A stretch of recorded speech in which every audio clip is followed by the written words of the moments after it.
ဆိုပြီးတော့ခါဆက်ကြည့်ကြကြရအောင်ဖယားရှင်ကောင်းတဲ့ပါတယ်ချင်းတိုင်းလာရီတိုင်းစက်ကတိုင်းပေါ်မှာဖယားရှင်ကောင်းတဲ့ပါတယ်ချင်းတိုင်းလာရီတိုင်းစက်ကတိုင်းပေါ်မှာဖယားရှင်ကောင်းတဲ့ပါတယ်ချင်းတိုင်းလာရီတိုင်းစက်ကတိုင်းပေါ်မှာဟာလေလုယာကောင်းတဲ့ဖယားကိုချီးမွမ်းကြရအောင်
တို့ကိုလှုပ်ဆောင်ပေးတာဖြစ်တယ်အာမင်ဟာလေလုယာ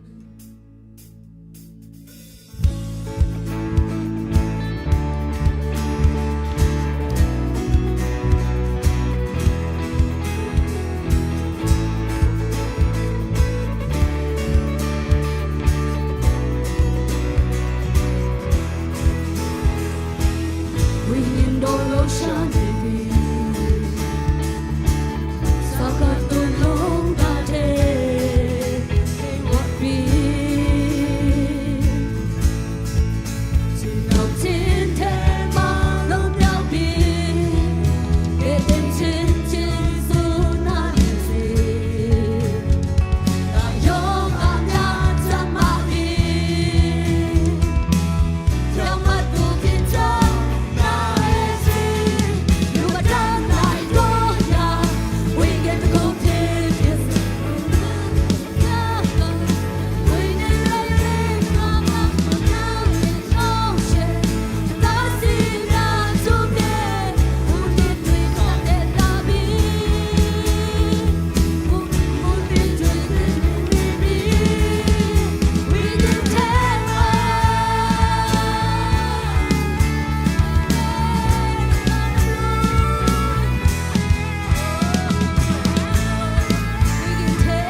ချင်နေတဲ့ဖရာဖြစ်တယ်ဟာလေလုယာ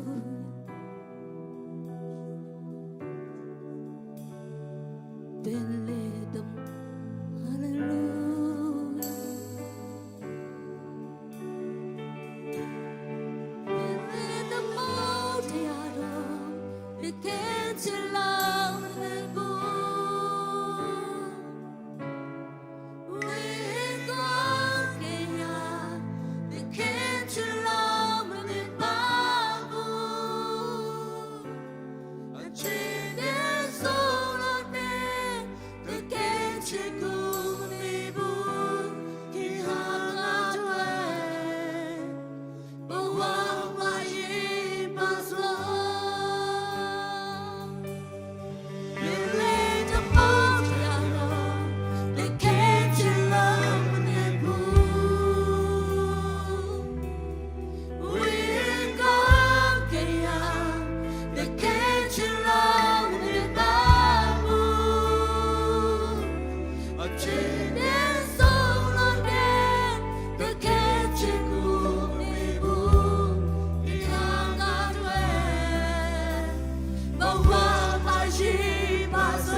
Love,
给基督点的，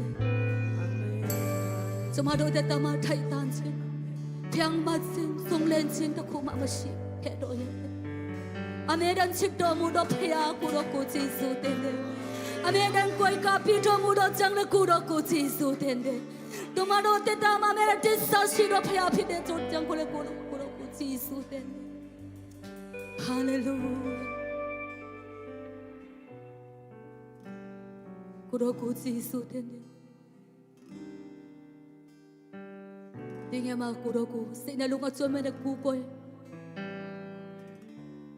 คนกูปีเดพยา古罗古基督的呢，ไทยตันทรงดพยา古罗古ชิมวันบาย古罗古基督的呢，นามาโรกูกบ้าเสเสบุงจีบาสีโร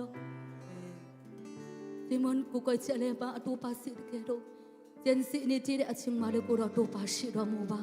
但是都会见着路下的木吧，嘛真嘛的土包嘛真嘛亲古比的那多木嘛，嘛乱苗那地的土包嘛嘛嘞乱苗亲古比的那多木吧，哈利路亚，古罗古基督的呢，啊亲那也龙送古古罗嘞混来，อันนั้นเด็กขมาตบาตีรถตาโดใจชุกขิดดอยนามาเราก็มีผู้เรียนสุดองสิกะอันนั้นว่าเอเมนส่งรถเท้าละพยาตะเคนเอเมน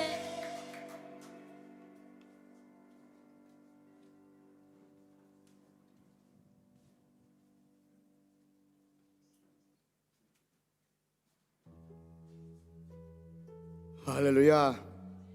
哈利路亚，哈利路亚！你讲这巴达啦？但是诺维人那都提亲看啥呀巴达啦？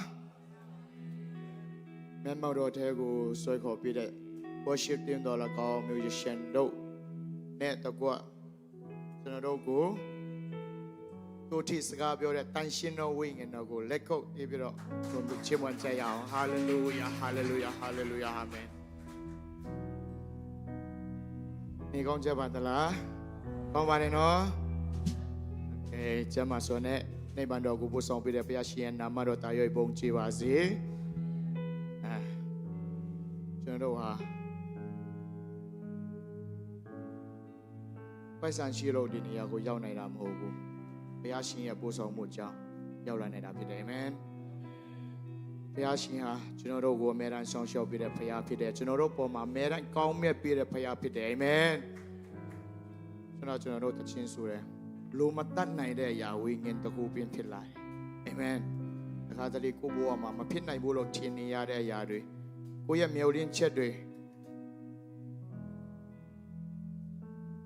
မရှိတော့တဲ့အချိန်မှာမျှော်လင့်ချက်တွေပျောက်ကွယ်သွားတဲ့အချိန်မှာတန်ရှင်တော်ဝိညာဉ်ဘုရားရှင်ရဲ့မိမန်ပိတ်မှန်တော့မျက်မှောက်တော်ထဲမှာတူးဝင်လိုက်တကူတော်အပြင်တန်ရှင်တော်ဝိညာဉ်တော်ရဲ့တကူတော်အပြင်အရာခတ်တင်ဖြစ်နိုင်တာဖြစ်တယ်အာမင်ဟာလေလုယာโอเคဒီနေ့ယစီယမြန်မာစီစဉ်မှာပထမအဆုံးပါဝင်ရခြင်းဖြစ်တဲ့ဆိုတဲ့မိတ်ဆွေများရှိခဲ့ရင်ကြည်ရပြုရဲ့လက်ကလေးထောင်ပြပါကျူဆိုချင်ပါတယ်မရှိဘူးလို့ထင်တယ်နော်ဒီနေ့တော့မိုးရွာတယ်ဆိုတော့โอเคဘီယာလိုတစ်ချက်လောက်ပြောပါဦးအရင်ပတ်ထက်ပိုချောလာတယ်နော်လို့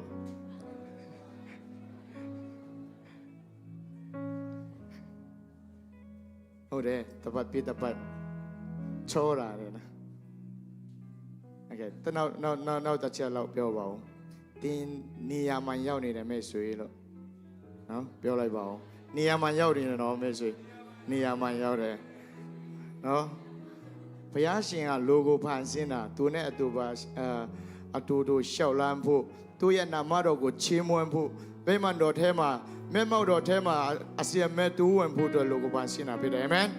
ဒီနေ့နေမန်တော်ကိုရောက်တာချီးမွမ်းကိုယ်ွယ်ခြင်းအလဲမှာရောက်လာတာဟာတင်းရဲ့နေရာမှာဖြစ်တယ်အာမင်โอเค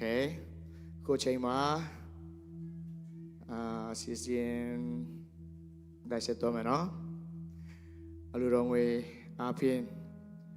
ปาวันยาไม่เชิงพิเดอลูรองเวตัวสุดองสกัดปีผู้ปะทังบอยผู้ไปก่อชินเน่เข้าคันปีแม่ตัวเน่ตะกว่าอลูรองเวเข้าคันนี้ได้เชิงมากงดอกกุชิมวันปีแม่ လျာတော်တော်လျာတော်တော်ကိုယေရှုနာမ၌ဖိတ်ခေါ်ခြင်းနဲ့အားလုံးကိုလည်းကောက်တည်းလည်းတူဆူကြရအောင်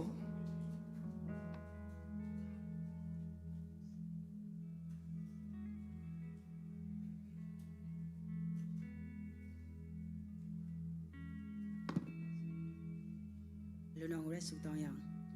ထာဝရကောင်းမြတ်တော်မူ၏တာမီရောက်စီတိုင်းကိုချစ်တော်မူသောဖခင်ဤနေ့ညအတွက်ကြည်တော်ချီးမွမ်းပါ၏ဤနေ့ရောပို့ဆောင်ပြီးကိုရရှင်များကိုချီးမွမ်းရတဲ့ကိုယ်ဝေရတဲ့ခွင့်ကိုကောင်းကြီးပြုနာမကပဲနဲ့တပါးသားလုံးအတွက်ကိုရကောင်းကြီးမြောက်များစွာထဲကနေဤနေ့စေနာမြတ်တော်အဖြစ်ပြန်လဲပြီးတော့မှကိုရရဲ့မှုတော်များအတွက်ပါဝင်ဖို့ရန်အတွက်အချိန်တိုင်းအကောင်းဆုံးပြင်ဆင်ပေးနာတော်မူသောကြောင့်ကြည်တော်ချီးမွမ်းပါ၏ပေကလူသားနဲ့တာမီရောက်စီတိုင်းတက်တာမှာလဲကျေပါတော့အသက်တာဆက်လက်ပြီးတော့မှကိုရောကောင်းကြီးပေးနာပါဒီအလူတော်ကိုလည်းကိုရောနိုင်ငံတော်ကိုရောဘုံတော်ကိုရောအမှုတော်တာနာတော်ကျေပြန်းစေနိုင်ဖို့အတွက်ကောင်းကြီးမင်္ဂလာဖြစ်စေတော်မူပါဟိုဒီယာကိုလက်ဝဲအာနန္ဒကမှာတကယ်ယေရှုဘုရားမြတ်တော်နာမကိုမြည်ပြီးကျေတော်အပေါင်းကိုချီးမွမ်းလက်တော်ရဲတို့ဆုတောင်းဆက်ကအာနန္ပါပါဗျာရှင်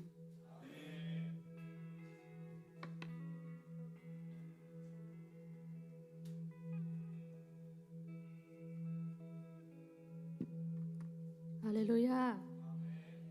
ပထမဆုံးအနေနဲ့ခုလိုကိုတော့ချီးမွမ်းဖို့အခွင့်ကောင်းကိုပြင်ဆင်ပေးတဲ့ဖခင်ရဲ့နာမတော်ချီးမွမ်းပါတယ်အမြဲတူရှိဆိုတဲ့ခြင်းလေးနဲ့ဒီကနေ့ချီးမွမ်းခြင်းပါတယ်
ရေကိုလည်းမကြောက်ပါကိုရောဒီကျွန်တော်နဲ့တူရှိကိုရောဒီကျွန်တော်ရဲ့အနာမအစရှိနေတယ်ကျွန်တော်မမင်းနိုင်လဲကိုရောဒီကျွန်တော်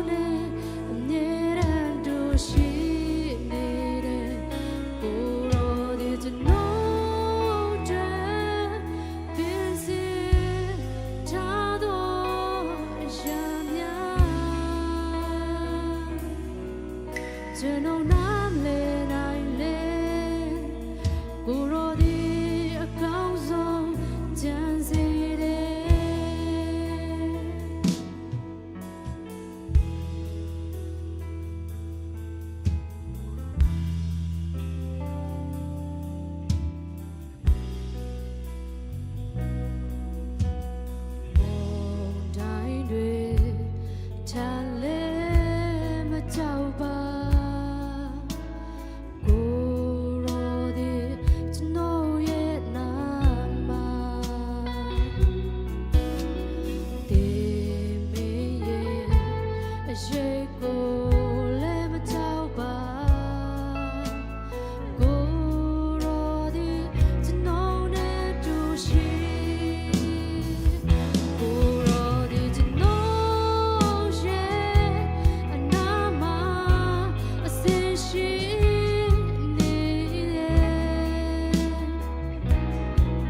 ကျွန်တော်မမင်းနိုင်လဲကိုရောဒီကျွန်တော်နဲ့အမြဲတ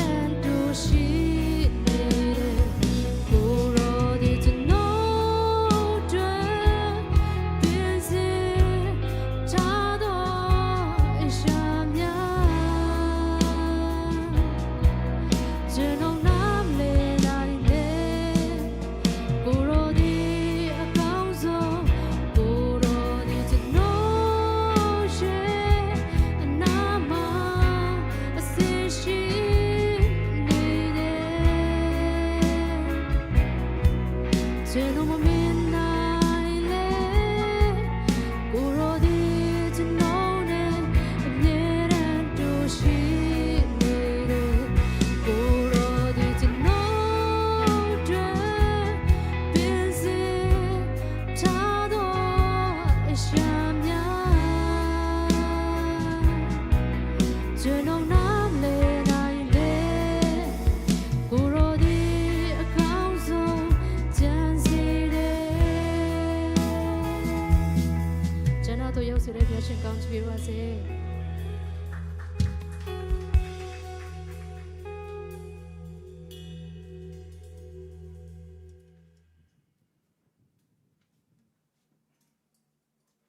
ချူတယ်နော်တန်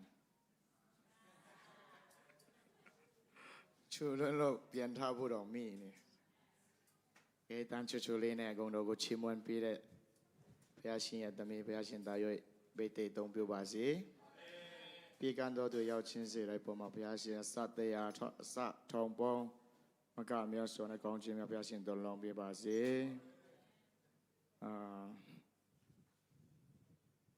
ဒီနေ့ကျွန်တော်တို့နှုတ်ကပတ်တော်ဝင်ငါမဲ့သူဘယ်သူလဲသိလားစမချင်းတို့ဟုတ်လားသူက2ယောက်နော်2ယောက်တယောက်တည်းမဟုတ်ဘူး2ယောက်โอเคအလုံးမတည့်ရပြီးတော့တန်ရှင်တော်ဝိငင်တော်ကိုကြိုဆိုပါတယ်ကျွန်တော်ကိုစကားပြောပါโอเค3ချိန်ယေရှုနာမဖြင့်တန်ရှင်တော်ဝိငင်တော်ကိုကြိုဆိုပါတယ်ကျွန်တော်ကိုစကားပြောပါတန်ရှင်တော်ဝိငင်တော်ကိုကြိုဆိုပါတယ်ကျွန်တော်ကိုစကားပြောပါတန်ရှင်တော်ဝိငင်တော်ကိုကြိုဆိုပါတယ်ကျွန်တော်ကိုစကားပြောပါဒီနေ့ကျမ်းနာရမယ့်နှုတ်ကပတ်တော်ကျွန်တော်အတွက်ဖြစ်တယ်ဒီကျမ်းနာရမယ့်နှုတ်ကပတ်တော်ဟာကျွန်တော်အတွက်ဖြစ်တယ်ဒီနေ့ကျမ်းနာရမယ့်နှုတ်ကပတ်တော်ဟာကျွန်တော်အတွက်ဖြစ်တယ်ဒီနေ့ကျမ်းနာရမယ့်နှုတ်ကပတ်တော်ဟာကျွန်တော်အတွက်ဖြစ်တယ်စမချင်းတို့နဲ့အသုံးပြုမဲ့တန်ရှင်တော်ဝိညာဉ်တော်လည်းကိုကြည့်ရချွတ်ချရအောင်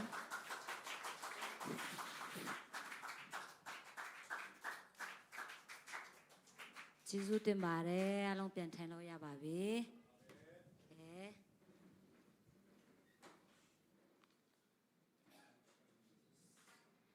ဒီကနေ့ပေါ့နော်ကျမတို့ရာတီဥတုကိုကြည့်မယ်ဆိုလို့ရှိရင်အိမ်မှာအိတ်လိုက်ရင်လည်းရမ်းစင်ပြေတယ်ပေါ့နော်အနားယူလိုက်ရင်လည်းရမ်းစင်ပြေတယ်တော်တော်ညာလည်းပဲဘုရားသခင်ရဲ့နာမတော်ကိုချီးမွမ်းဖို့ရန်အတွက်နှုတ်ကပတ်တော်ကိုခံယူဖို့ရန်အတွက်ရောက်ရှိလာကြတဲ့ရောက်စီတိုင်းဘုရားရှင်ကောင်းချီးပေးပါစေအရင်နဲ့မတူတဲ့ဘုရားခင်ရဲ့တူထိချင်းစကားပြောခြင်းဘုရားရှင်ခံစားရတော့ခွင့်ဘုရားရှင်ပေးပါစေဒီကနေ့မှာပေါ့နော်ကျမရဲ့ဆရာကြီးဖြစ်တဲ့ဒေါက်တာဇမ်တို့ဇနီးမောင်လန်လည်းပါဝင်တဲ့အတွက်ကြောင့်အထူးပဲကျေးဇူးတင်တယ်ဆရာတို့အပေါ်မှာလည်းဘုရားရှင်အထူးပဲကောင်းချီးပေးပါစေအာမင်အခုကျမတို့နှုတ်ကပတ်တော်ကိုတွားရအောင်10 နိုင်ခွဲအထိလို့ပြောတယ်ပေါ့နော်ကျမရဲ့မျိုးသားတော့ပေါ့နော်သူလည်းပြောတတ်လာပြီ15 မိနစ်ပဲပေးတယ်ဆိုတော့ပေါ့နော်ဒါပေမဲ့ဒီတစ်ခေါက်တော့နားမထောင်တော့ဘူးပေါ့နော်ဝိငင်တော်ကိုလှုပ်ခိုင်းရအောင်ပေါ့နော်ရှင်မဿဲအခန်းကြီး7အငယ်28ပေါ့နော်ကျမတို့နှုတ်ကပတ်တော်ကိုရင်ဆုံးဖတ်ရအောင်ကျမဒီနေ့အတွက်ရွေးချယ်ထားတဲ့နှုတ်ကပတ်တော်နှစ်နေရာရှိတယ်ပထမနေရာကတော့ရှင်မဿဲခရစ်ယာန်အခန်းကြီး7အငယ်28ကနေ29 28နဲ့29ပေါ့နော်โอเคအတူတကွဖတ်ရအောင်ဝင်လေး၍ပြင်ပန်းသောသူအပေါင်းတို့ငါထံသို့လာကြလောငါဒီချမ်းသာပေးမည်ငါတဘိုးကိုတင်၍ထမ်းကြလောငါထံ၌နေခံကြလောငါဒီနူးညံ့နေချသောစိတ်သဘောရှိ၏တင်တို့စိတ်ဝိနှုံးဒီတက်တာခြင်းကိုရလိမ့်မည်အာမင်ကျမတို့ဒီနှုတ်ကပတ်တော်ကကျမတို့ရဲ့တက်တာထဲမှာဒုက္ခခံရတဲ့အခါမှာဖြစ်ဖြစ်ကျမတို့ဝင်လေးတဲ့အခါမှာပေါ့နော်ကျမတို့ကိုခွန်အားပေးတဲ့နှုတ်ကပတ်တော်ဖြစ်တယ် ကျမရဲ့တက်တာထဲမှာလည်းတကယ်ပဲခွန်အားယူတဲ့နှုတ်ကပတ်တော်ဖြစ်တယ်ထို့အတွက်ကြောင့်ဒီမှာရှိတဲ့ညီကိုမောင်နှမအများကိုလည်းဒီမှာဒီနှုတ်ကပတ်တော်အားဖြင့်ကျမတို့အတိတ်တဖန်ခွန်အားယူဖို့ရန်ကျမခေါ်ဖိတ်ချင်ပါတယ်ဒီနေရာမှာပေါ့နော်ဘာကိုဆိုလိုလဲဆိုလို့ရှိရင်ဝင်လေး၍ဆိုတဲ့အခါမှာပေါ့နော်ကျမတို့တခါတလေကြရင်ကျမတို့မစ်စီထဲမှာပေါ့နော်မြင်ရောင်တယ်ဝင်လေး၍ဆိုတဲ့အခါမှာအထုပ်ကြီးကြီးကိုထမ်းပြီးတော့ပေါ့နော်ကျမတို့သွားမယ်ပြီးတဲ့အခါမှာလေးမယ်ပေါ့နော်အဲ့လိုမျိုးကျမတို့မျက်စိထဲမှာဝင်လေး၍ဆိုတဲ့အရာကိုကျမတို့ဆင်ခြင်တဲ့အခါမှာအဲ့လိုပဲမျက်စိထဲမှာမြင်ရောင်တယ်ထိုနည်း၎င်းပဲကျမတို့အသက်တာထဲမှာလဲပေါ့နော်ကျမတို့အားလုံးကဝင်ကိုစီရှိကြတယ်ကျမတို့ထမ်းရွတ်တဲ့ဝင်ကတော့မတူကြဘူးပေါ့နော်တချို့နေရာမှာကျမတို့ထမ်းတဲ့ဝင်ကတခါတလေကျန်ပေါ့တယ်တခါတလေကျန်အရန်လေးတယ်ဒီဝင်ဆိုတဲ့နေရာမှာဘေးရာတွေကိုဆိုလိုချင်လဲဆိုလို့ရှိရင်ကျမတို့တက်တာထဲမှာမြင်ရတဲ့အရာပဲမဟုတ်ပဲねပေါ့နော်ကျမတို့ဝိညာဉ်လောကမှာဖြစ်ဖြစ်ကျမတို့ရဲ့ခန္ဓာစိတ်ဝိညာဉ်မှာကျမတို့ထမ်းရွက်ရတဲ့ဝင်တွေလဲပါဝင်တဲ့အတွက်ကြောင့်ကျမဒီကနေ့ပြောချင်တဲ့အရာကပေါ့နော်ဝင်ဆိုတဲ့အခါမှာကျမတို့အတွက်ကောင်းကြီးမဟုတ်တဲ့အရာတွေကကျမတို့အတွက်ဝင်ဖြစ်တာဖြစ်တယ်ဥပမာပေါ့နော်ကျမတို့အတွက်ကောင်းကြီးမဟုတ်ဘဲနဲ့ကျမတို့ရဲ့အနာဂတ်အတွက်ပျက်စီးစေမယ့်အရာတွေပြီးတဲ့အခါမှာကျမတို့ကိုအရှက်ကွဲစေမယ့်အရာတွေပြီးတဲ့အခါမှာကျမတို့ကိုကြာရှုံးစေတဲ့အရာတွေကကျမတို့အတွက်ဝင်ဖြစ်တာဖြစ်တယ်ဥပမာအနေနဲ့ပေါ့နော်ကျမတို့အသက်တာထဲမှာကျမတို့အတွက်ကောင်းကြီးမဖြစ်တဲ့အရာတွေကကျမတို့အတွက်ဝင်ကျမဆိုတကယ်တော့ပေါ့နော်ကျမအခုချိန်မှာဆိုလို့ရှိရင်ကိုဝင်ဆောင်တဲ့ခါမှာ normal လူနဲ့မတူဘူးပေါ့နော်ဒါပေမဲ့ကျမဆောင်တဲ့ကိုဝင်ကကျတော့ကောင်းကြီးပေါ့နော်ကောင်းကြီးဆိုတဲ့အရာကိုကျမသိတဲ့ခါမှာကျတော့ထမ်းရွေးရတာပေါ့ပါတယ်မဖြစ်လို့လဲဆိုလို့ရှိရင်တနေ့ကျရင်ပေါ့နော်ကျမကဒီဟာကကောင်းကြီးဖြစ်လာမယ်ဆိုတဲ့အရာကိုကျမသိမြင်တဲ့အခါမှာကျမအတွက်ဝင်မဟုတ်ဘူးပေါ့နော်ကျမတို့ကောင်းကြီးဖြစ်တယ်ဒါပေမဲ့တချို့သောအရာတွေကျမတို့တက်တာထဲမှာရင်ဆိုင်နေရတဲ့တချို့သောအရာတွေကတချို့သောဝင်တွေကကျမတို့ရဲ့အသက်တာကိုကြာရှုံးစေတယ်ဥပမာပေါ့နော်ကျမတို့ရဲ့စိတ်ဆင်းရဲခြင်းတွေအလုပ်ထဲမှာအစင်မပြေခြင်းတွေငွေကြေးအခက်ခဲရင်ဆိုင်နေရတဲ့သူတွေပြီးတဲ့အခါမှာဘယ်လိုပြောမလဲအလုပ်ထဲမှာပေါ့နော်တကယ်ချင်းတွေနဲ့တော်လကောင်းစကားများပြီးတော့အစင်မပြေတဲ့သူတွေတချို့ရှိကောင်းရှိနိုင်တယ်အဲ့လိုလူတွေအတွက်ဆိုလို့ရှိရင်သူတို့ရဲ့ဝင်ကကြတော့အဲ့ဒီအရာပဲဖြစ်တာဖြစ်တယ်ဝင်လေးတဲ့အခါမှာအလုပ်လုပ်ချင်တဲ့စိတ်လည်းမရှိဘူးပေါ့နော်ဝင်လေးတဲ့သူတွေကတခြားလူတွေနဲ့လုံးဝမတူဘူးသူတို့တက်တာထဲမှာပေါ့နော်ကျမတို့ကကောင်းတဲ့အရာတွေပြောရင်လဲသူတို့ကအဲ့ဒီဝင်လေးချင်းကိုခံရတဲ့သူတွေရဲ့တက်တာထဲမှာကောင်းတဲ့အရာတွေကိုကျမတို့ကပြောရင်လဲသူကမခံနိုင်ဘူးမဖြစ်လို့လဲဆိုတော့သူ့ကိုစောင်းပြောတယ်ဆိုပြီးတော့သူကခံယူတဲ့အခါမှာပေါ့နော်အဲ့ဒီအရာဖြစ်သူကမလွတ်မြောက်နိုင်တဲ့အခါမှာသူ့တက်တာထဲမှာကြာဆင်းခြင်းတွေဒါမှမဟုတ်စာတန်ရဲ့လှုပ်ဆောင်ခြင်းတွေပေါ့နော်တစ်ခုပြီးတစ်ခုသူကြုံတွေ့ရတဲ့အခါမှာသူ့အသက်တာကသူမြတ်အတွက်ကောင်းကြီးမဖြစ်ဘူးသူကိုယ်တိုင်လည်းကောင်းကြီးဖြစ်တယ်ဆိုတဲ့အရာကိုသူကမေ့လျော့တဲ့အခါမှာတကယ်ပဲတနာစရာကောင်းတာဖြစ်တယ်အဲ့ဒီအတွက်ကြောင့်ကျမတို့ယုံကြည်သူတွေရဲ့အသက်တာထဲမှာဖခင်နှုတ်ကပတ်တော်ကဘေးရာအဖြစ်ကျမတို့ကိုခွန်အားပေးလဲဆိုလို့ရှိရင်ဒီနှုတ်ကပတ်တော်အဖြစ်ကျမတို့ကိုခွန်အားပေးတာဖြစ်တယ်ဝင်လေးတဲ့သူတွေဝင်လေးပြီးတော့ဘောနော်ပင်ပန်းသောသူအပေါင်းတို့ဆိုတဲ့အခါမှာအပေါင်းတို့ဆိုတဲ့အခါမှာခွဲခြားခြင်းမရှိဘူးပေါ့နော်ကျမတို့တခုခုလှုပ်ဆောင်တဲ့အခါမှာတစ်ခါတလေကျရင် limit ရှိတတ်တယ်ပေါ့နော်ကျောင်းတက်တဲ့အခါမှာဖြစ်ဖြစ်တခုခုဝေတဲ့အခါမှာဖြစ်ဖြစ်ဒါမှမဟုတ်ကျမတို့တခုခုလှုပ်ဆောင်တဲ့အခါမှာပေါ့နော် limit ဆိုတာရှိတယ်ဒါပေမဲ့ဖျားခင်ကသူ့ရဲ့သားသမီးတွေကိုခေါ်တဲ့အခါမှာပေါ့နော်သူက limit နဲ့မဟုတ်ဘဲနဲ့အားလုံးကိုကျမတို့ကိုခေါ်ဖိတ်တာဖြစ်တယ်အာမင်ပင်ပန်းသောသူအပေါင်းတို့ဆိုတဲ့အခါမှာကျမတို့ဘယ်ချိန်ဖြစ်ဖြစ်လူဘယ်နှယောက်ဖြစ်ဖြစ်ကျမတို့ကသူ့စီမှာပေါ့နော်ကျမတို့ကတိုးဝင်ဖို့ရန်သူ့စီမှာလာဖို့ရန်အတွက်ဖျားခင်ကအလိုတော်ရှိတာဖြစ်တယ်အာမင်ကျမတို့လူတွေချင်းကျမတို့ကြည့်မယ်ဆိုလို့ရှိရင်တခါတလေကြိုက်မကူညီနိုင်တဲ့အခါမှာပေါ့နော်ဒီလူကလာပြန်ပြီငါ့ကိုပတ်စံချဖို့လာပြန်ပြီငါ့ကိုအကူငီတောင်းဖို့လာပြန်ပြီဆိုပြီးတော့ပေါ့နော်ကျမတို့ကိုအကူငီတောင်းတဲ့လူတွေရှိတဲ့အခါမှာကျမဆိုရင်ဒီမှာဖျားเจ้าမှာနေတဲ့သူတွေတ တခါတလေကျအကူငယ်အရန်တောင်းတယ်ပေါ့နော်ဒုံတို့ပေါ့နော်ခါတို့အကူငယ်တောင်းတဲ့ခါမှာသူတို့လည်းတခါတလေကျအဲ့လိုခံစားမယ်လို့ကျွန်မထင်တယ်ဒါပေမဲ့ပေါ့နော်ကျွန်မတို့ကိုးကွယ်တဲ့ဘုရားသခင်ကပေါ့နော်လူတွေနဲ့မတူဘူးအာမင်ကျွန်မတို့ဝင်လေးပြီးတော့ပင်ပန်းနေတဲ့အချိန်တိုင်းသူ့ထံကိုပေါ့သူ့ထံတော့သွားဖို့ရန်အတွက်ဘုရားသခင်ကခေါ်တယ်ဆိုတဲ့အရာကိုကျွန်မတို့ဒီမှာတွေ့ရတာဖြစ်တယ်တခါတလေကျရင်ကျမတို့နေမကောင်းတဲ့အခါမှာဖြစ်ပေါ့နော်အစင်မပြေတဲ့အခါမှာလူတွေနဲ့တိတ်မတွေ့ချင်ဘူးဒါပေမဲ့ဖျားသခင်ကတော့ကျမတို့ကိုခေါ်ဖိတ်တာဖြစ်တယ်လာခဲ့ပါငါကျမချင်းပေးမယ်လာခဲ့ပါငါကူညီမယ်လာခဲ့ပါငါနင့်ကိုချမ်းသာပေးမယ်ဆိုပြီးတော့ဖျားသခင်အတန်တော်ကကျမတို့အတွက်တကယ်ပဲချုံမိန်တာဖြစ်တယ်ဒီမှာဆိုလို့ရှိရင်လာခဲ့ဆိုပြီးတော့ကျမတို့ယုံကြည်သူတွေဖြစ်ပေါ့နော်မယုံကြည်တဲ့သူတွေဖြစ်ဘုရားခင်ကသူဖန်ဆင်းထားတဲ့သူတွေကိုခေါ်ဖိတ်ထားတယ်ဆိုတဲ့အရာကိုကျမတို့တွေ့ရတာဖြစ်တယ်ထို့အတွက်ကြောင့်ပေါ့နော်ကျမတို့ဒီကနေ့ဒီမှာရှိတဲ့အယောက်စီတိုင်းကိုခွန်အားပေးခြင်းတယ်ဒီနေ့မိတ်ဆွေထမ်းရွက်နေရတဲ့ဝင်ကဘာဝင်ဖြစ်မလဲဘောနော်လူတွေစီမမပြောရဲတဲ့အရာတွေလည်းဖြစ်ကောင်းဖြစ်နိုင်တယ်လူတွေကမဖြေရှင်းပေးနိုင်တဲ့အရာတွေလည်းဖြစ်ကောင်းဖြစ်နိုင်တယ်တို့တော်လည်းပဲဒီကနေ့ကျမတို့နှုတ်ကပတ်တော်အတိုင်းဖျားရှင်ထံတို့ကျမတို့တိုးဝင်ချင်းကပ်ဖို့ရကျမတို့တာဝန်ရှိတဲ့အတွက်ကြောင့်ကျမတို့ဖျားခင်ထံတို့ကျမတို့တိုးဝင်ချင်းကပ်ရအောင်အာမင်ကျမတို့ထမ်းရွေးရတဲ့ဝင်နဲ့ကျမတို့ဖျားခင်စီမှာကျမတို့တိုးဝင်ချင်းကပ်ဖို့ရအတွက်ဖျားခင်အလိုတော်ရှိတာဖြစ်တယ်ငါဒီချမ်းသာပေးမိတဲ့အာမင်ပြီးတဲ့အခါမှာဘယ်လိုပြောထားလဲဆိုလို့ရှိရင်ငါတဘိုးကိုထမ်းတင်၍ထမ်းကြလောငါထံ၌နီးခံကြလောအာမင်ကျမတို့ဖျားခင်ထံကျမတို့ချင်းကပ်တဲ့အခါမှာကျမတို့ရဲ့ idea တွေတော်လကောင်းပေါ့နော်ကျမတို့ရဲ့လူရင်ဆန္ဒတွေကျမတို့အသုံးပြုခွင့်မရှိတော့ဘူးဘာဖြစ်လို့လဲဆိုတော့ဖျားခင်ကငါကူညီပေးမယ်ငါလှုပ်ဆောင်ပေးမယ်ဆိုတဲ့အတွက်ကြောင့်ကျမတို့ကဖျားခင်စီမှာကျမတို့နီးခံပြီးတော့သူရဲ့နေဥပဒေတာအတိုင်းကျမတို့ကလိုက်လျှောက်ကျင့်သုံးဖို့ရန်အတွက်ဖျားခင်အလိုတော်ရှိတာဖြစ်တယ်အာမင်ငါဒီနုညံ့တိမ်မွေးနှိမ့်ချသောစိတ်သဘောရှိ၏တင်းတို့စိတ်နှလုံးတွေတက်တာခြင်းကိုရကြလိမ့်မည်အာမင်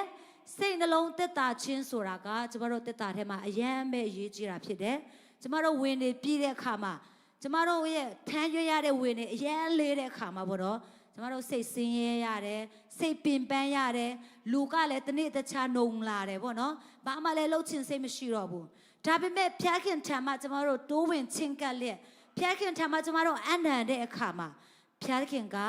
ငါထံမှာနီးခံပါဆိုတဲ့အတိုင်းပဲကျမတို့သူ့စီမှာကျမတို့နီးခံတဲ့အခါမှာကျမတို့ရဲ့စိတ်ခန္ဓာစိတ်ပေါ့နော်စိတ်နှလုံးတက်တာခြင်းကိုဖျားခင်ကပေးမှဖြစ်တယ်အာမင်ထို့အတွက်ကြောင့်ကျမတို့ဒီနေ့ထမ်းရွေးရတဲ့ဝင်အားလုံးပေါ့နော်တခုပဲမဟုတ်ပဲနဲ့ဖျားခင်ကိုအားမနာပဲနဲ့အာမင်လူတွေကတော့အားနာဖို့ကောင်းတယ်ပေါ့နော်ဒါပေမဲ့ဖျားခင်ကတော့ငါထံသို့လာပါဆိုပြီးတော့အမြဲတမ်းခေါ်ဖိတ်တဲ့ဖျားခင်ဖြစ်တဲ့အတွက်ကြောင့်ကျမတို့ဖျားခင်ထံမှာကျမတို့ထမ်းရွေးရတဲ့ဝင်ကိုအနံ့ရအောင်ဆိုပြီးတော့ပထမဆုံးအနေနဲ့ကျမပြောချင်ပါတယ်ဒုတိယချက်အနေနဲ့ကျမ်းစာဖတ်ချင်ပါတယ်ဟေရှာယအနာဂတိကျမ်းအခန်းကြီး55အငယ်1ပေါ့နော်အားလုံးတူတူကဖတ်ရအောင်ဟေရှာယအနာဂတိကျမ်းအခန်းကြီး55ငယ်1โอเคတူတူကဖတ်ရအောင်အိုးရေငတ်သောသူအပေါင်းတို့ယေရှိယသို့လာကြလောငွေမရှိသောသူတို့လာကြဝယ်၍စားတော့ကြလောငွေမပါဘဲအဖိုးကိုမပေးဘဲလာ၍စပြည့်ရည်နဲ့နှုတ်ကိုဝယ်ကြလောအာမင်ဒီနှုတ်ဘတ်တော်ထဲမှာလဲခုနဖတ်တဲ့အချက်နဲ့တူတဲ့အရာဘေးရာကိုတွေ့ရလဲဆိုလို့ရှိရင်လာကြလောအာမင်အထံတော်တို့ကျမတို့တိုးဝင်ဖို့ရန်အထံတော်တို့ချင်းကပ်ဖို့ရန်ဖျားခင်ကအမြဲတမ်းခေါ်ဖိတ်တာဖြစ်တယ်ဒီအထဲမှာလဲဘသူတွေကိုဖျားခင်ကခေါ်ဖိတ်လဲဆိုလို့ရှိရင်အိုးရင်ငတ်တော်သူအပေါင်းတို့အာမင်စာငတ်တဲ့သူတွေကိုလည်းဖျားခင်ကခေါ်တာဖြစ်တယ်ဒီရေဆိုတဲ့အခါမှာပေါ့နော်ဘေးရာကိုရင်ညွှန်းချင်လဲဆိုလို့ရှိရင်ဝိညာဉ်တော်ကိုစာငတ်တဲ့သူတွေအာမင်ကျမတို့တက်တာထဲမှာတခါတလေကျန်ပြောတတ်တယ်ပေါ့နော်။အိုးငါဝိညာဉ်ကခန်းချောက်နေပြီ။ငါကဖျားခင်ချီးမွမ်းဖို့တောင်မှငါလူဝင်ဆန္ဒမရှိတော့ဘူးပေါ့နော် 6ကန်နေပြီကိုရောကျမကိုရောသမီးကိုအတစ်တဖန်ခွန်အားပေးပါစကားပြောပါဆိုပြီးတော့ကျမတို့စက္ကအနံတတ်တယ်ပေါ့နော်ဒီအထဲမှာဆိုလို့ရှိရင်လေရေငတ်တော်သူအပေါင်းတို့ရေရှိရာတို့လာကြလို့ဆိုတဲ့အခါမှာရေရှိရာဆိုတဲ့အထံတော်တို့ဖျားခင်ရှိတဲ့နေရာမှာဖျားခင်စကားပြောတဲ့နေရာမှာဖျားခင်နှုတ်ကပတ်တော်အတန်ကိုကြားရတဲ့နေရာမှာကျမတို့ကတွားဖို့ရန်လာဖို့ရန်ဖျားခင်ကခေါ်ဖိတ်တယ်ဆိုတဲ့အရာကိုတွေ့ရတာဖြစ်တယ်အာမင်စာငတ်တဲ့သူတိုင်းကဖျားခင်စီမှာကျမတို့ဒိုးဝင်ချင်းကပ်ဖို့ရန်ဖြစ်တယ်ပြီးတဲ့အခါမှာဘာပြောထားသေးလဲဆိုလို့ရှိရင်ဝိညာဉ်တော်ကိုစာငတ်တဲ့သူတွေပေါ့နော်အဲ့ဒီအရာကပြီးတဲ့အခါမှာငွေမရှိတော့သူတို့ပေါ့နော်ငွေမရှိဘူးငွေဆိုတာဘယ်အရာအတွက်ကျမတို့အသုံးပြုလဲဆိုလို့ရှိရင်ကျမတို့ရဲ့နေ့စဉ်စားတော့နေ့စဉ်အသက်တာထဲမှာပေါ့နော်စားဖို့တောက်ဖို့နေဖို့ထိုင်ဖို့အဲ့ဒီအရာတွေအတွက်ကျမတို့ကငွေကိုအသုံးပြုတာဖြစ်တယ်အဲ့ဒီအတွက်ကြောင့်ဖျားခင်ကလည်းပေါ့နော်ကျမတို့ဝိညာဉ်အတွက်လိုအပ်တဲ့အခါမှာပဲမဟုတ်ဘဲနဲ့ကျမတို့ရဲ့အသက်တာမှာလိုအပ်တဲ့ physical ပိုင်းမှာဆိုရမလားပေါ့နော်ကျမတို့ငွေကြေးမှာလိုအပ်တဲ့အရာတွေကျမတို့ရဲ့နေရထိုင်ရအတွက်စားဖို့တောက်ဖို့အတွက်ကျမတို့ရဲ့လောကမှာအသက်ရှင်တဲ့အခါမှာလိုအပ်တဲ့အရာတွေကိုလည်းဖြည့်ဆည်းပေးဖို့ရန်အတွက်ဖျားခင်ကအလိုတော်ရှိတဲ့အတွက်ကြောင့်ပေါ့နော်ငွေမရှိတော့သူတို့လည်းလာကြလို့ဆိုပြီးတော့ဖျားခင်ကသူ့နှုတ်ကပတ်တော်အဖြစ်ကျမတို့ကိုခေါ်ဖိတ်တာဖြစ်တယ်ငွေမရှိတော့သူတို့လာကြဝယ်၍စားတောက်ကြလို့အာမင်ဒီအထဲမှာကျမရင်တော့နားမလည်ဘူးဒါမဲ့ဒီဟာကိုကျမဖတ်တဲ့အခါမှာဟိုတခါပေါ့နော်စကမ်ဟောင်ရဲ့ကြယ်ပြီးမှသူပြောချင်အဖြစ်ကျမခွန်အားတကယ်ရတာကတော့ငွေမရှိတော့သူတို့လာကြလို့ပြောတယ်ပေါ့နော်ငွေမရှိဘူးဒါပေမဲ့ဒီမှာဝယ်၍စားတောက်ကြလို့ဆိုတဲ့နှုတ်ကပတ်တော်ကတကယ်ပဲနဲ့နေတာဖြစ်တယ်ငွေမရှိပါဘူးဆိုမှပေါ့နော်ဘယ်လိုပြီးတော့ဝယ်ပြီးတော့စားတောက်မလဲဆိုတဲ့ကတကယ်ပဲစဉ်းစားဖို့ရန်ဖြစ်တယ်ဒါပေမဲ့ဆရာရဲ့ဖွင့်ပြချင်အဖြစ်ကျမကဗာနားလဲလဲဆိုလို့ရှိရင်ဝယ်၍စားတောက်ကြပါဆိုတော့သူပြောတဲ့အခါမှာတဲ့နှုတ်ကပတ်တော်ကပြောတဲ့အခါမှာကျမတို့ရဲ့အသက်တာထဲမှာယုံကြည်ခြင်းအာမင်ယုံကြည်ခြင်းကိုအသုံးပြုလက်ယုံကြည်ခြင်းအဖြစ်ကျမတို့ကဝယ်ပြီးတော့စားတော့ဖို့ရန်ဖျက်ခင်အလိုရှိတယ်ဆိုတဲ့ຢာကိုပြောတဲ့အခါမှာကျမတကယ်ပဲခွန်အားရတာဖြစ်တယ်ဒီမှာရှိတဲ့ရောက်စီတိုင်းလည်းကျမခွန်အားပေးခြင်းတယ်အာမင်ဒီမှာဝယ်၍စားတော့ကြလို့ဆိုတဲ့အခါမှာကျမတို့ရဲ့ယုံကြည်ခြင်းကိုအသုံးပြုဖို့ရန်အတွက်ဖျက်ခင်အလိုတော်ရှိတာဖြစ်တယ်မိတ်ဆွေတက်တာထဲမှာဘာလိုအပ်လဲအာမင်ကျမအရင်ကပြောတဲ့အတိုင်းပဲပေါ့နော်ငငယ်တော့အရင်ခက်ခဲတဲ့အခါမှာမလေးရှားမရောက်ခင်ကပေါ့နော်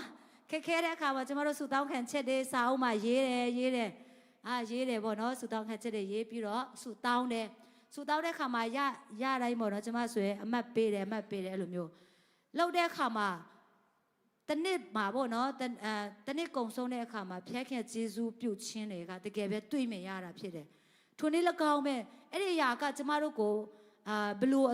ပုံသွင်းလဲဆိုလို့ရှိရင်ယုံကြည်ခြင်းကိုပုံသွင်းတာဖြစ်တယ်အာမင်ဒီမှာရှိတဲ့ညီကိုမောင်နှမအယောက်စီတိုင်းကိုလည်းကျမဒီကနေ့ခွန်အားပေးခြင်းနဲ့ကျမတို့ယုံကြည်ခြင်းကိုအသုံးပြုဖို့ရန်ဖျက်ခင်အလိုတော်ရှိတာဖြစ်တယ်ယေရှုခရစ်ကိုယုံကြည်တာကတော့ယုံကြည်ခြင်းတစ်မျိုးပေါ့နော်ယုံကြည်ခြင်းနဲ့ရှောက်လန်းဖို့ရန်လေဖျားခင်ကကျမတို့ရဲ့အသက်တာထဲမှာတကယ်ပဲလိုချင်တဲ့အသက်တာဖြစ်တာဖြစ်တယ်အာမင်ယုံကြည်ခြင်းနဲ့ရှောက်လန်းမယ်ယုံကြည်ခြင်းနဲ့သူ့ရဲ့ဂရုတော်ကိုဆွဲကင်ပြီးတော့ကျမတို့ရဲ့အသက်တာကိုရှောက်လန်းဖို့ရန်အတွက်ဖျားခင်ကအလိုတော်ရှိတာဖြစ်တယ်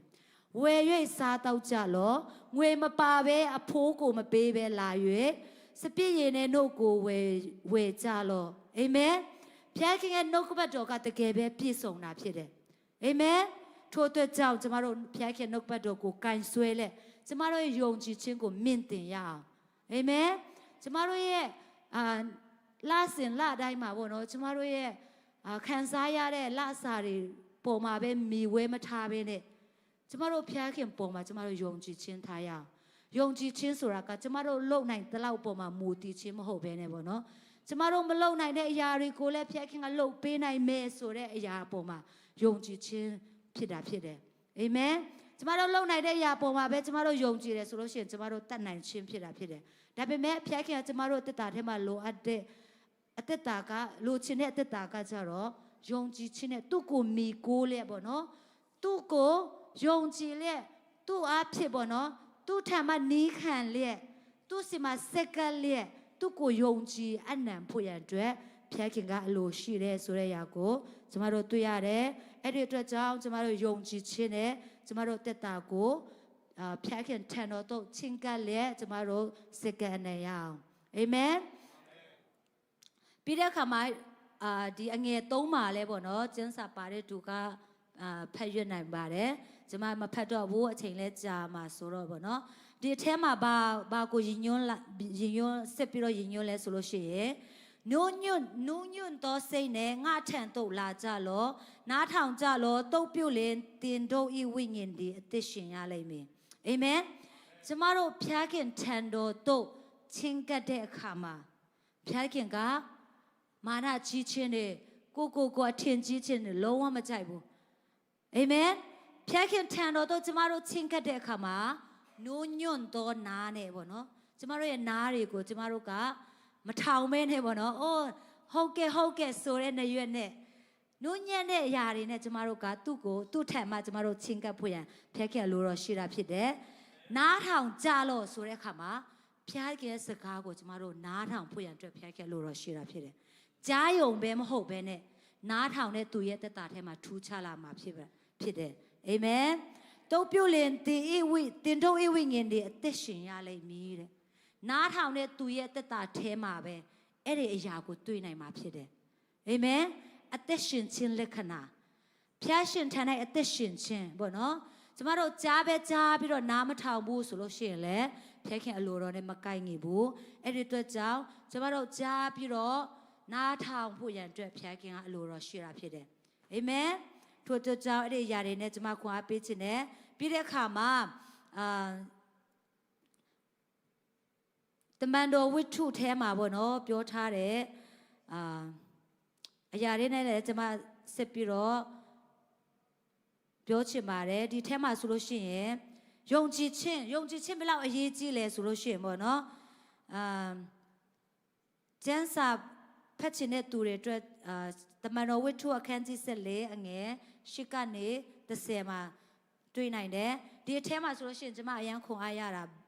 ဘာလဲဆိုလို့ရှိရင်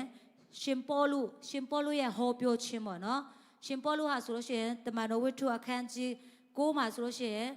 ဝိညာဉ်တော်ရဲ့တူထစ်ခြင်းဖျားခဲ့တူထစ်ခြင်းအဖြစ်သူကပြောင်းလဲတယ်ဒီအခန်းကြီး14မှာဆိုလို့ရှိရင်ပေါ့နော်သူကပြောင်းလဲပြီးတော့ရှင်ပေါလုရဲ့တက်တာကတကယ်ပဲထူးခြားတာဖြစ်တယ်ဖျားခင်ရဲ့စကားကိုနားထောင်တယ်ဖျားခင်အထံတော်သို့ချင်းကပ်တယ်တွားယုံပဲမဟုတ်ပဲနဲ့ဖျားခင်ရဲ့စကားကိုနားထောင်ခြင်းအဖြစ်သူ့တက်တာထဲမှာနမိတ်လက္ခဏာတွေမြောက်များစွာဖြစ်ပေါ်တယ်ဆိုတဲ့အရာကိုတွေ့ရတယ်ဒီအထဲမှာဆိုလို့ရှိရင်ပေါ့နော်ယုံကြည်ခြင်းဘယ်လောက်အရေးကြီးလဲဆိုလို့ရှိရင်ရှင်ပေါလုရဲ့ဟောပြောခြင်းအဖြစ်ပေါ့နော်အမိဝမ်းကလေးကခြေမစွမ်းတဲ့သူတရားရဲ့အသက်တာကကျမ်းမာခြင်းရတယ်ဆိုတဲ့အရာကိုတွေ့ရတယ်အဲ့ဒီလူကရိုးကျမ်းမာတာလည်းမဟုတ်ကျမ်းမာခြင်းရတဲ့သူမဟုတ်ပဲနဲ့ကျမတို့နမိတ်လက္ခဏာတွေပေါ့နော်ဒီဓမ္မသစ်မှာဆိုလို့ရှိရင်နမိတ်လက္ခဏာပြုလို့တဲ့အရာတွေကျမတို့တွေ့ကြည့်တဲ့အခါမှာဖျားခင်ထံမှာယေရှုထံတော့ပေါ့နော်ချင်းကပ်တဲ့သူတွေကျမချင်းရတဲ့သူတချို့ရှိတယ်ပြီးတဲ့အခါမှာမိဘတွေအဖြစ်တော်၎င်းတဆုံတယောက်ကပို့ဆောင်ခြင်းအဖြစ်ကျမချင်းရတဲ့သူတချို့ရှိတယ်ဒါပေမဲ့ဒီထဲမှာဆိုလို့ရှိရင်ပေါ့နော်သူကိုယ်တိုင်ပင်ယုံကြည်ခြင်းရှိလို့ကျမတဲ့သူတယောက်ရဲ့အကြောင်းကိုတွေ့ရတာဖြစ်တယ်ဒီထဲမှာအမိဝမ်းကလေးကခြေမစွမ်းတဲ့သူတယောက်ကတဲ့သူကပေါလုဟောပြောတဲ့အရာတွေကိုကြားနာတဲ့အခါမှာသူကပေါလုဟောပြောတဲ့အရာတွေအားဖြစ်ပေါ့နော်သူကကြားနာတယ်ပြီးတဲ့အခါမှာသူရဲ့သက်တာထဲမှာဘာပြောလဲဆိုလို့ရှိရင်ယုံကြည်ခြင်းတအားပဲပြင်းပြတယ်ဆိုတဲ့အရာကိုပေါလုကတွေ့တဲ့အခါမှာပေါလုကဘာပြောလဲဆိုလို့ရှိရင်ပေါလုဒီလေသူ့ကိုစစ်ကြည့်ရှု၍ယောဂကင်းမြတ်ကြောင်းသူ၌ယုံကြည်ခြင်းရှိတယ်ကိုသိမြင်လင်းတဲ့ပေါလုဟောပြောတဲ့လူကိုယ်တိုင်ကပေါ့နော်အဲ့နားထောင်တဲ့သူဥပမာဆိုလို့ရှိရင်ကျွန်မအခုဟောပြောတယ်ဘသူတွေကတေချာနားထောင်လဲဘသူတွေကနားမထောင်ဘူးလဲဆိုတော့ကျွန်မမင်တကယ်တော့ပေါ့နော်ရှင်ပေါလုကလည်းသူဟောပြောတဲ့အခါမှာသူအလုံးကလမ်းဆန်းသွားတယ်ဗောနော်ရှင်ပေါလုကသူဟောပြောတဲ့အခါမှာဗောနော်ဘသူတွေကယုံကြည်ခြင်းတကယ်ရှိလဲဆိုတဲ့အခါမှာသူသိတယ်တဲ့ တည်တဲ့အခါမှာသူကအဲ့ဒီယုံကြည်ခြင်းရှိတဲ့သူကိုသူကစစ်စစ်ကြည့်ရှုပြီးတော့သူ့မှာလိုအပ်တဲ့အရာပေါ့နော်လိုအပ်တဲ့အရာကိုသူကပေးတယ်ဆိုတဲ့အရာကိုတွေ့ရတယ်ယုံကြည်ခြင်းရှိတွေကိုသိမြင်ရင်ထား၍မတည့်ရလောဟုကြီးသောအတန်နဲ့ဆိုသည်ဖြင့်ထိုသူတွေရုတ်တရက်ထား၍လမ်းသွားလေအာမင်ယုံကြည်ခြင်းရှိတယ်ဆိုတဲ့အရာကိုသူကျမတို့တက်တာထဲမှာကျမတို့ပဲယုံကြည်တဲ့သူမဟုတ်ဘဲနဲ့တခြားလူတွေကလည်းမြင်ဖို့ရန်လိုအပ်တာဖြစ်တယ်ဒီထဲမှာလည်းဒီချေမစွမ်းတဲ့သူတယောက်ရဲ့ယုံကြည်ခြင်းကိုရှင်ပေတရုကမြင်တဲ့အခါမှာအာမင်နမိတ်လက္ခဏာဖြစ်ပြတာဖြစ်တယ်သူရဲ့ယုံကြည်ခြင်းကိုမြင်တဲ့အခါမှာပေါလုကပေါ့နော်ပေါလုကလည်းယုံကြည်ခြင်းအဖြစ်ကောင်းကြီးပေးပြီးတော့ဆုတောင်းပေးခြင်းအဖြစ်ထလို့ဆိုပြီးတော့ပေါ့နော်ကြီးသောအတန်နဲ့ဆိုသဖြင့်တဲ့သူကပြောလိုက်တဲ့အခါမှာအဲ့ဒီလူကချက်ချင်းပဲလမ်းသွားတယ်ဆိုတဲ့အရာကိုတွေ့ရတာဖြစ်တယ်ဒီအထဲမှာအရေးကြီးတာကသူကယုံကြည်ခြင်းရှိတယ်အာမင်ဒီဖခင်ရဲ့လူကငါ့ကိုတကယ်ပဲတို့ထိမယ်ငါ့ကိုတကယ်ပဲပေးပြောင်းနိုင်တယ်ဆိုတဲ့ယုံကြည်ခြင်းကိုသူကတကယ်ပဲရှိတဲ့အခါမှာသူတက်တာထဲမှာပြောင်းလဲတယ်ဆိုတဲ့အရာကိုတွေ့ရတာဖြစ်တယ်ပြီးတဲ့အခါမှာနောက်ထပ်တစ်ခုကြည့်အောင်မယ်နော်နောက်ထပ်မိနစ်5မိနစ်လောက်ပေါ့နော်ရှင်တမန်တော်ဝိတ္ထုအခန်းကြီး3အငယ်1မှာလဲတွေ့ရတာဖြစ်တယ်ဒီအထဲမှာဆိုလို့ရှိရင်ဘသူရဲ့တက်တာကိုတွေ့ဘသူရဲ့တက်တာကိုတွေ့ရလဲဆိုလို့ရှိရင်လေဒီတက်တာထဲမှာလဲဒီထဲမှာလဲအမိဝန်ကလေးကပင်ခြေမစွမ်းသောသူတယောက်ဒီသူတယောက်ကိုသူတပါးတို့ဒီထမ်း၍လာကြ၏တဲ့ကျမတို့မဖတ်တော့ဘူးပေါ့နော်ဒါပေမဲ့သူရဲ့အကြောင်းကိုကျမအနေငယ်ပြောချင်တယ်ဒီအထဲမှာလဲခြေမစွမ်းတဲ့သူတယောက်ရဲ့အသက်တာကိုတွေ့ရတယ်အဲ့ဒီခြေမစွမ်းတဲ့သူတယောက်ကဘသူနဲ့တွေ့လဲဆိုလို့ရှိရင်ဖခင်ရဲ့လူပဲဘောနော်တပည့်တော်ယေရှုရဲ့တပည့်တော်ပေတရုနဲ့ယောဟန်ပေတရုနဲ့ယောဟန်နဲ့တွေ့ဆုံတဲ့အခါမှာဒီလူရဲ့တက်တာလဲထူးခြားတာတွေ့ရတယ်ဒီလူကတွေ့တက်တာထဲမှာဘယ်လိုမျိုးခံစားရလဲဆိုလို့ရှိရင်သူကလည်းအမိဝန်တွင်ကတဲ့ကပင်ခြေမစွမ်းဘူးပြီးတဲ့အခါမှာသူကိုယ်တိုင်မတတ်နိုင်ဘူးပေါ့နော်ဖခင်ကြောင့်သွားဖို့လည်းမတတ်နိုင်ဘူးသူကိုယ်တိုင်လည်းယုံကြည်ခြင်းလည်းမရှိဘူးသူတကယ်လို့ယုံကြည်ခြင်းရှိတယ်ဆိုလို့ရှိရင်တော့ဖခင်လူတွေနဲ့မတွေ့ခင်မှာတော့ယုံကြည်ခြင်းမရှိဘူးပေါ့နော်ဒါပေမဲ့သူကယုံကြည်ခြင်းမရှိပေမဲ့ဗိမာန်တော်ရဲ့ရှေ့မှာပေါ့နော်ဗိမာန်တော်ရဲ့အနားမှာသူကဘာလုပ်လဲဆိုလို့ရှိရင်သူ့ကိုလူတွေကဝိုင်းကူပြီးတော့သူ့ကိုအဲ့ဗိမာန်တော်အနားမှာထားကြတယ်တင့်တယ်ဆိုတဲ့တကားဝနားမှာဆိုထားပြီးတော့သူကတောင်းစားတဲ့သူတယောက်ဖြစ်တယ်ဆိုတဲ့အရာကိုတွေ့ရတယ်သူကတောင်းစားတယ်ဘာလို့တောင်းစားလဲဆိုလို့ရှိရင်ပတ်စံမရှာနိုင်ဘူးခြေတော့မကောင်းတဲ့အခါမှာကြတော့သူကိုယ်တိုင်အလုံးမလုံးနိုင်တဲ့အခါမှာသူတပါးစီကပေါ့နော်တောင်းစားပြီးတော့အသက်ရှင်တဲ့သူဖြစ်တယ်အဲ့ဒီအခါမှာသူကပေါ့နော်အဲ့ဒီဗိမာန်တော်နားမှာနေပြီးတော့သူကတောင်းစားတယ်တရက်ဘသူတွေလာတာတွေ့လဲဆိုလို့ရှိရင်ပေတရုနဲ့ယောဟန်လာတော့ကိုတွေ့တဲ့အခါမှာသူကအဲ့ဒီခြေမစွမ်းတဲ့သူကပေါ့နော်မြင်လင်းတဲ့မြင်တယ်ဆိုတဲ့အရာတကယ်ပဲရေးကြီးတယ်ပေါ့နော်ကျမတို့မမြင်ဘူးဆိုလို့ရှိရင်ဘယ်လိုဖြစ်မလဲမမြင်ဘူးဆိုလည်းမသိဘူးပေါ့နော်မခေါ်နိုင်ဘူးလေတော်လည်းပဲဒီခြေမစွမ်းတဲ့သူကအဲ့ဒီတပည့်တော်နှစ်ယောက်ကိုမြင်တဲ့အခါမှာတဲ့သူကတောင်းတယ်တဲ့ဘယ်လိုရေးထားလဲဆိုလို့ရှိရင်ပေတရုနဲ့ယောဟန်တို့ဒီဗိမာန်တော်သို့ဝင်မိလာကြသည်ကိုထိုသူဒီမြင်လင်စွန့်ကြဲပါဟုတောင်းလေ၏တဲ့သူလှုပ်ရိုးထုံးစံအတိုင်းပဲပေါ့နော်စွန့်ကြဲပါဆိုပြီးတော့အခြားလူတွေကိုတောင်းတကယ်တော့သူကတောင်းတယ်တဲ့သူကတော့ဖျားလူမှန်းလည်းမသိဘူးပေါ့နော်ဒါပေမဲ့တောင်းဖို့ရန်ပဲသူကလိုချင်တဲ့အခါမှာတောင်းဖို့ပဲတည်တဲ့အခါမှာပေါ့နော်သူလိုချင်တဲ့အရာကိုသူကတောင်းတယ်တောင်းတဲ့အခါမှာဖျားရဲ့လူပေါ့နော်ပေတရုနဲ့ယောဟန်ကတော့သူတို့မှပေးစရာငွေလည်းမရှိတဲ့အခါမှာသူတို့ကဘာပြောလဲဆိုလို့ရှိရင်ထိုသူကိုစစ်ကြည့်ရှု၍ဒီလူရဲ့တက်တာထဲမှာချက်ချင်းယုံကြည်ခြင်းတော့မရှိသေးဘူးပေါ့နော်ဒါပေမဲ့သူယုံကြည်တာကတော့ငါငွေတောင်းရင်ငါ့ကိုငွေပေးပါပဲဆိုပြီးတော့သူရဲ့မျောလင်းချက်ကတစ်မျိုးဒါပေမဲ့သူ့ကိုကြည်တဲ့တပည့်တော်နှစ်ယောက်ရဲ့အကြည့်ကတော့တစ်မျိုးပေါ့နော်သူ့ကိုစစ်ကြည့်ရှုလင်းတဲ့ငါတို့အားမျောကြည့်ကြလို့ဆိုပြီးတော့အဲ့ဒီတပည့်တော်တွေကအဲ့ဒီ တောင်းစားတဲ့သူကိုပေါ့နော်သူကမျောကြည့်ဖို့ရန်အတွက်ပြောတဲ့အခါမှာအဲ့ဒီတောင်းစားတဲ့သူကလည်းပေါ့နော်သူပြောတဲ့အတိုင်းသူမျောလင်းခြင်းနဲ့ပေါ့နော်ငါ့ကိုပေးမလားဆိုတဲ့မျောလင်းခြင်းနဲ့သူကကြည့်လိုက်တယ်ပေါ့နော်ကြည့်တဲ့အခါမှာကျတော့ပေတရုနဲ့ယောဟန်ကတော့ငါမှရွှေငွေမရှိဘူးပေါ့နော်ဒါပေမဲ့ငါပေးနိုင်တာကတော့ယေရှုနာမနဲ့တင်ကျမ်းမာခြင်းရှိမယ်ဆိုပြီးတော့ယေရှုနာမအားဖြင့်ထား၍လမ်းသွားလို့ဆိုပြီးတော့ပေတရုနဲ့ယောဟန်ရဲ့ယုံကြည်ခြင်းနဲ့ဘယ်လိုပြောမလဲသူတို့ရဲ့ဝန်ခံခြင်းအားဖြင့်ပေါ့နော်ဒီချေမစွမ်းတဲ့သူရဲ့သက်တာထဲမှာခြေစွမ်းလာတယ်ပြီးတဲ့အခါမှာလမ်းလျှောက်နိုင်တယ်ဆိုတဲ့အရာကိုတွေ့ရတာဖြစ်တယ်အာမင်ဒီအရာကိုကျွန်မကဘာဖြစ်လို့ရွေးချယ်ထားလဲဆိုလို့ရှိရင်ပေါ့နော်ဒီအထဲမှာပေတရုနဲ့ယောဟန်ကတော့ယေရှုနာမနဲ့သူတို့ရဲ့ယုံကြည်ခြင်းအဖြစ်အဲ့ဒီခြေမစွမ်းတဲ့သူကိုပေါ့နော်သူတို့ကဝန်ခံပေးခြင်းအဖြစ်အဲ့ဒီလူကတကယ်ပဲကျမ်းမာခြင်းရတယ်ဒီအရာကိုကြည့်ခြင်းအဖြစ်ပေါ့နော်ကျွန်မကဘယ်အရာကိုကျွန်မပြောချင်လဲဆိုလို့ရှိရင်ဒီလူကဒီချီမစွမ်းတဲ့သူ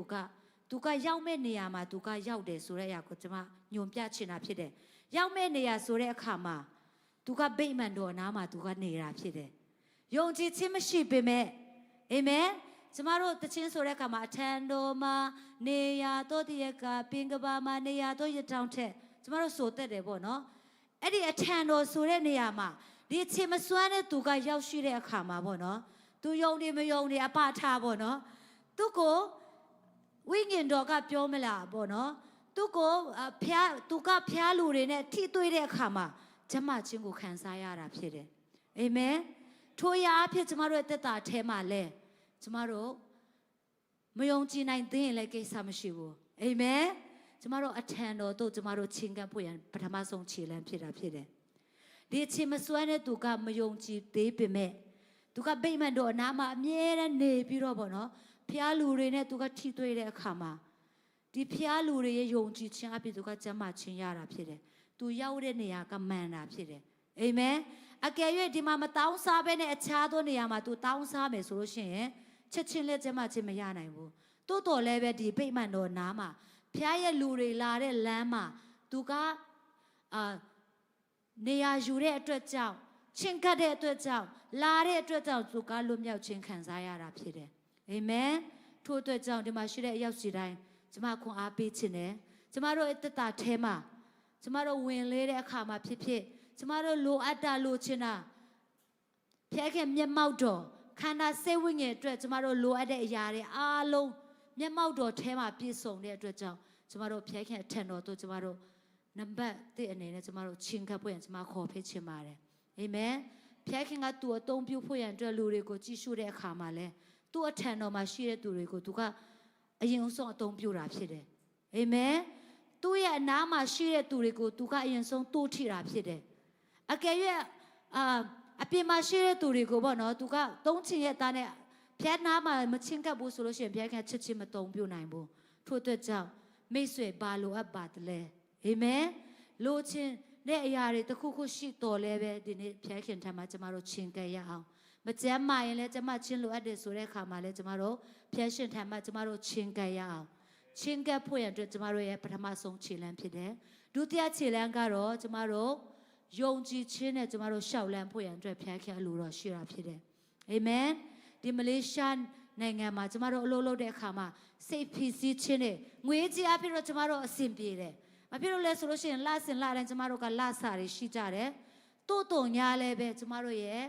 စိတ်ဝိညာဉ်ပေါ့နော်တခါတည်းကြံဝင်လေးပြီးတော့ပြင်ပန်းတဲ့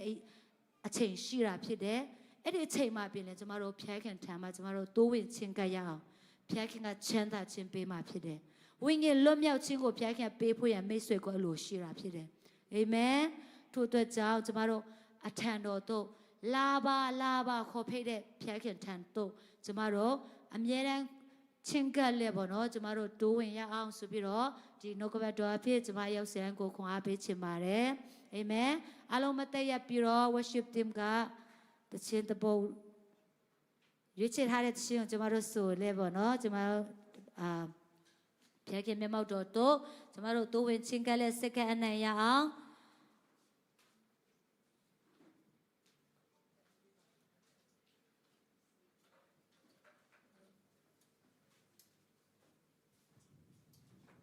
လူတွေကမပေးနိုင်တဲ့ငြိမ်သက်ခြင်းတွေဖျားခင်ကငါပေးမယ်ဆိုပြီးတော့ကျမတို့ကိုဂတိပြုတာဖြစ်တယ်အာမင်ကျမတို့လိုအပ်တဲ့အချိန်တိုင်းဖျားခင်ထံသို့ကျမတို့တိုးဝင်ချင်းကပ်ရအောင်လူတွေကတော့ကျမတို့ကိုတခါတလေကျန်ငင်းငွေနိုင်တယ်တိုးတော်ညာလည်းပဲကျမတို့ကိုးကွယ်တဲ့ဖျားခင်ကအမြဲတမ်းသူ့စီသို့တိုးဝင်ချင်းကပ်ဖို့ရန်အတွက်ကျမတို့ကိုခေါ်ဖိတ်တာဖြစ်တယ်ကျမတို့ရဲ့ပြည့်စုံခြင်းမပြည့်စုံခြင်းပေါ်မှာမကြည့်ဘဲနဲ့ကျမတို့ရဲ့စာငတ်တဲ့နှလုံးသားကိုအမြဲတမ်းကြည့်ရှုတဲ့ဖျားခင်ဖြစ်တာဖြစ်တယ်ကျမတို့တတကိုကျမတို့အမြဲတမ်းသူထံမှာကျမတို့အနံ့และစက္ကန့်နဲ့ရအောင်ဟာလေလု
အထံတော်မှာပြုံးမရသောခွင့်ကိုရှင်ပါပြပေးတဲ့အတွက်ကြောင့်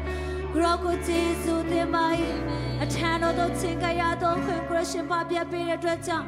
ကိုရောကိုကျေးဇူးတင်ပါ၏ကိုရောအိုးချီးမြတ်ဆုံးဖျားကောင်းမှုဆုံးဖျားအိုးကိုရောကိုကျေးဇူးတင်ပါ၏ကိုရောတန်လည်းအကောင်းမြတ်ဆုံးသောဖျားခင်ဖြစ်တာဖြစ်တဲ့ကိုရောကိုကျေးဇူးတင်ပါ၏ကိုရဲ့တန်နိုင်ခြင်းအတွက်ကိုကျေးဇူးတင်ပါ၏ ကိုရဲ့နူးညံ့သောအသံနဲ့ခေါ်ဖိတဲ့တန်အတွက်ကိုရောကိုယေရှုတင်ပါ၏အမြဲတမ်းသားတို့သမီးတို့ကိုအမြဲတမ်း welcome လျက်အမြဲတမ်းခေါ်ဖိတော်မူသောဖဖျားကိုရောကိုပိုင်ဆိုင်ခွင့်ရတဲ့အတွက်ကြောင့်ကိုရောကိုယေရှုတင်ပါ၏ဟာလေလုယာချမ်းသာပေးမိဆိုပြီးတော့ကိုရဲ့ဂတိတော်အတွက်လည်းကိုရောကိုယေရှုတင်ပါ၏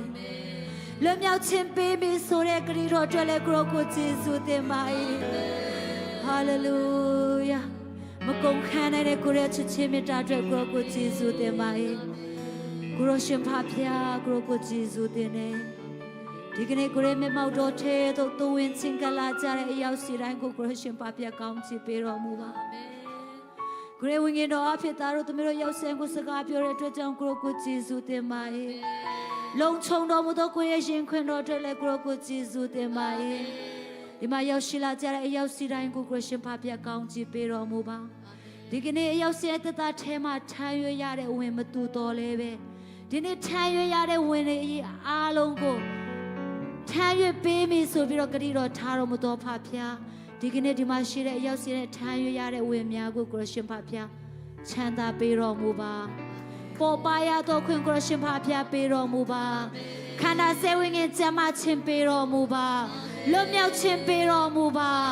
ဒီကနေ့နှုတ်ကပတ်တော်အတိုင်းပဲကိုရှင်ဖဖျားကိုရောကိုယုံကြည်ခြင်းအရာ၌လေခိုင်ခန့်မြဲမြံသောသူတွေဖြစ်ဖို့ရန်အတွက်အရောက်စီတိုင်းကိုကောင်းချီးပေးတော်မူပါဒါတို့သမီးတို့ရဲ့လှုပ်ဆောင်ခြင်းပုံမှာပဲမူတည်တော်သူမဟုတ်ဘဲနဲ့ကိုရရဲ့တဏ္ဍာချင်းနဲ့ရှောက်လန်းသောသူတွေကိုရှင်ဖဖျားဖြစ်စေတော်မူပါမရင်ကျက်သေးတဲ့သူတွေကိုရင်ကျက်တော်တဲ့တာကိုရှင်ဖဖျားပေးတော်မူပါယုံကြည်ခြင်းမခိုင်ခန့်သေးတဲ့သူတွေယုံကြည်ခြင်းအားနည်းတဲ့သူတွေကိုလည်းကိုရှင်ဖဖျားယုံကြည်ခြင်းမြင့်တင်ပေးတော်မူပါကိုရနဲ့ရှောက်လန်းတော်တဲ့တာဖြစ်ဖို့ရန်အတွက်ကိုရှင်ဖဖျားအရောက်စီတိုင်းကိုကောင်းချီးပေးတော်မူပါဒီကနေ့သားတို့သမီးတို့ရောက်စီတဲ့တာထဲမှာလိုချင်တာမဟုတ်ဘဲယူလိုအပ်တဲ့အရာအလုံးကိုလည်းကိုရှင်ဖဖျားပြည့်စုံရတော်ခွင့်များပေးတော်မူပါဂရေမေမောက်တော်ထဲသို့ချင်းကပ်ခြင်းအဖြစ်တတထဲမှာလိုအပ်တဲ့အရာအလုံးကိုကိုရှင်ဖဖျားပြည့်စုံရတော်ခွင့်ပေးတော်မူပါဒီမှာရောက်စေတဲ့တတထဲမှာဘယ်မဟုတ်ဘဲနဲ့ညီကောင်မောင်တော်မရဲ့တတသူတို့ညီကောင်မောင်တော်ရဲ့ပုံမှာတော်လကောင်းအိမ်ထောင်မိသားစုအပေါ်အရောက်စီတိုင်းပေါ်မှာလည်းကိုရှင်ဖဖျားတင်ရောက်ရတော်ခွင့်ပေးတော်မူပါကိုကိုဂျေဇုတင်နဲ့မြမစစ်စင်ရစကနေဆုံးထိကိုရှင်ပို့ဆောင်ကောင်းချီးပေးလက်ကိုရှင်တူပါရှိတဲ့အရာများအတွက်ကိုရဲ့ဂျေဇုနာမတော်ကိုချီးမွမ်းရင်းနဲ့ယေရှုနာမနဲ့ဆုတောင်းပါ၏